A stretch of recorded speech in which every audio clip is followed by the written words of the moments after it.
सेना की भर्ती के आवेदन पत्र में जाति प्रमाण पत्र की आवश्यकता है। इसको लेकर सवाल खड़े हो रहे हैं। हमारे साथ हैं जेडीयू संसदीय बोर्ड के अध्यक्ष उपेंद्र कुशवाहा जी, जिन्होंने सोशल मीडिया पर सवाल उठाया। आपने लिखा कि जाति प्रमाण पत्र की जरूरत क्या है, आरक्षण जब है ही नहीं, तो ऐसे में जिन लोगों ने इसको रखा है उस पर कार्रवाई होनी चाहिए, उनको स्पष्टीकरण देना चाहिए। हाँ, मुझको भी देखकर बड़ा आश्चर्य हुआ कि किसी भी व्यक्ति की जात जानने की जरूरत तो तब पड़ रही है ना, क्योंकि अपने समाज में, हिंदुस्तान में जात के आधार पर पिछड़ापन है और उसको देखकर उसके पिछड़ापन को दूर करने के लिए सरकार विशेष अवसर देती रही है, या और कई जगह अभी भी मिल ही रहा है, लोगों को सुविधा मिल रही है। तो सेना में तो कुछ ऐसा है नहीं, वहाँ तो कोई रिजर्वेशन जैसा कुछ भी नहीं है। तो उस परिस्थिति में फिर जात जानने का क्या औचित्य हो सकता है, यह बात मुझको नहीं समझ में आ रही। आरोप तो अलग अलग तरह के लोग लगा रहे हैं, लगाएंगे लोग आरोप, जब गुंजाइश आरोप लगाने की मिलेगी किसी को भी तो लोग आरोप लगाएंगे। लेकिन क्या सच है, क्यों जात पूछा जा रहा है? जो संबंधित अधिकारी हैं, हमने तो राजनाथ सिंह जी से भी आग्रह किया है कि बताना चाहिए, सेना के कोई अधिकारी बताएं या कोई बताएं, लेकिन बताना चाहिए कि जात पूछने के पीछे आखिर मकसद क्या है। क्या आपको लगता है कि सेना में भी आरक्षण की जरूरत है? देखिए, ये तो फिर हम बात करें तो एक अलग बहस की शुरुआत हो जाएगी।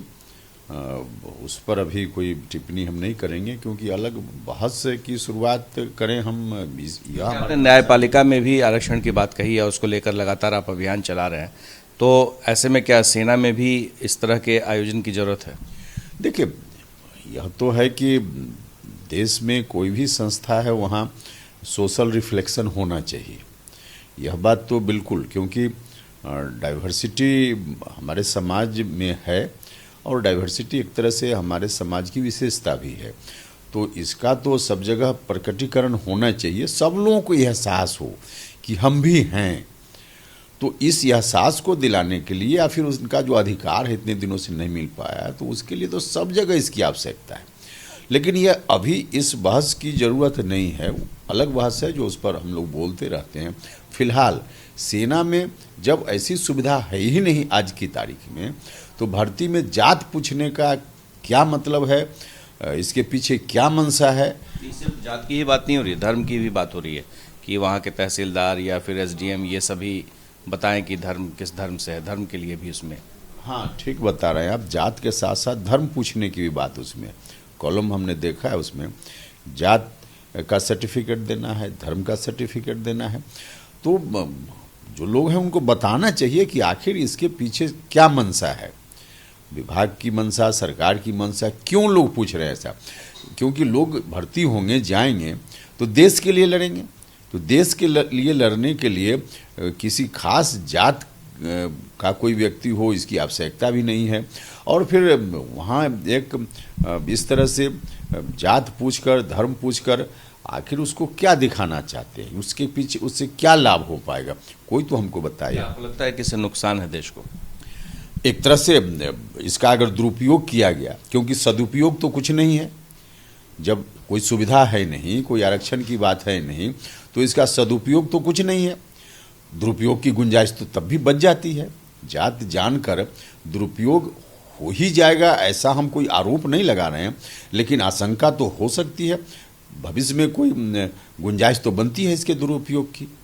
आपको नहीं लगता है कि जैसे पुलिस संस्थान में या कोई भी इंस्टीट्यूशन इस तरह का है, तो वहाँ पर जाति के आधार पर जब भर्ती होती है तो आपस में देखा गया है कि एक साथ एक टीम वर्क नहीं हो पाता है, अलग से रसोइया भी होता है, अलग अलग रसोई कराए जाते हैं, खाना पकाए जाते हैं, कहीं अहिर, कहीं जाट, कहीं मुसलमान, कहीं हिंदू में भी अलग अलग जाति के होते हैं, तो ये सब चीज़ वहाँ भी शुरू हो जाएगा।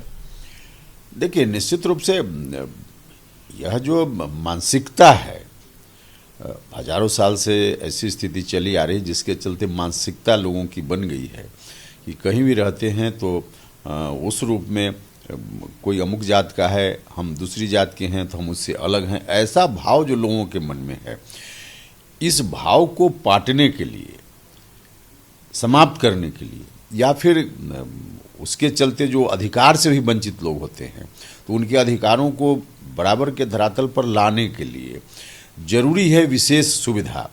और धीरे धीरे ऐसी सुविधा आएगी, फिर लोग हर तरह से बराबर दिखेंगे, तो अपने आप यह भाव समाप्त होगा। लेकिन फिलहाल यह भाव है तो निश्चित रूप से एक दुखद स्थिति तो है ही।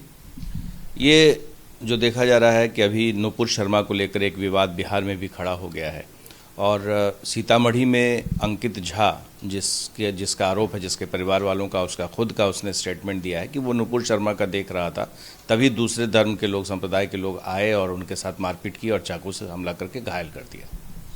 देखिए, अब इस घटना की पूरी जानकारी वास्तविक रूप में मुझको नहीं है, इसलिए बहुत टिप्पणी करने की गुंजाइश मेरे लिए नहीं बनती है।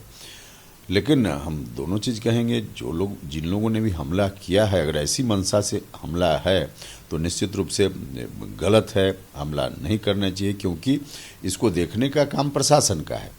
प्रशासन अपनी जगह देख रहा है कि कहाँ क्या हो रहा है, और कोई व्यक्ति कानून को हाथ में लेकर खुद ही हमलावर हो जाए तो इसकी इजाज़त तो नहीं दी जा सकती है, चाहे इस पक्ष के लोग हों या उस पक्ष के लोग हों। नित्यानंद राय के बारे में तेजस्वी यादव ने कहा कि वो उनके पास आए थे मंत्री बनने से पहले के लिए और कहा था कि मेरा मन नहीं लगता है बीजेपी में, आरजेडी में शामिल होने का।